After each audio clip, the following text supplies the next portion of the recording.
പ്രവാചകൻ മുഹമ്മദ് മുസ്തഫ സല്ലല്ലാഹു അലൈഹി വസല്ലം തങ്ങളുടെ ജന്മദിനം ആഘോഷിക്കുന്ന ഈ മഹത്തായ വേദിയിലെ അധ്യക്ഷൻ, ഉസ്താദന്മാർ, മറ്റ് വിദ്യാർത്ഥികൾ, വിദ്യാർത്ഥിനികളെ അസ്സലാമു അലൈക്കും.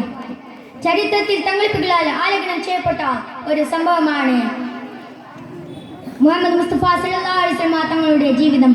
അനാചാരങ്ങളാൽ, അന്ധവിശ്വാസങ്ങളാൽ കുടുങ്ങിക്കിടന്ന ആ സമൂഹത്തിലേക്ക് മാറ്റത്തിന്റെ സന്ദേശങ്ങൾ നടത്തി മാനവമോചനത്തിന്റെ മുദ്രാവാക്യമായ നീതിയും നിയമവും കാണിച്ചുകൊണ്ട് മുഹമ്മദ് മുസ്തഫ സല്ലല്ലാഹു അലൈഹി വസല്ലം തങ്ങൾ ആ സമൂഹത്തെ ഇസ്ലാമിലേക്ക് ക്ഷണിച്ചു.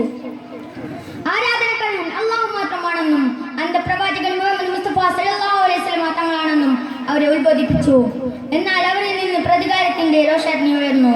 അക്രമം അഴിച്ചുവിടാനും നബിയെയും അനുചാരന്മാരെയും കഷ്ടപ്പെടുത്തുവാനും അന്നത്തെ കാട്ടറബികൾ തയ്യാറായി.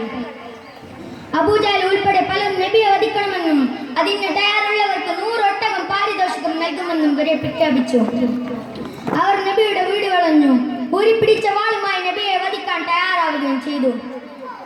എന്നാൽ മുഹമ്മദ് മുസ്തഫ സല്ലല്ലാഹു അലൈഹി വസല്ലം തങ്ങൾ അബൂബക്കർ സിദ്ദീഖ് റളിയല്ലാഹു അൻഹുവിനെ കൂട്ടി മദീനയിലേക്ക് ഹിജ്റ പോയി.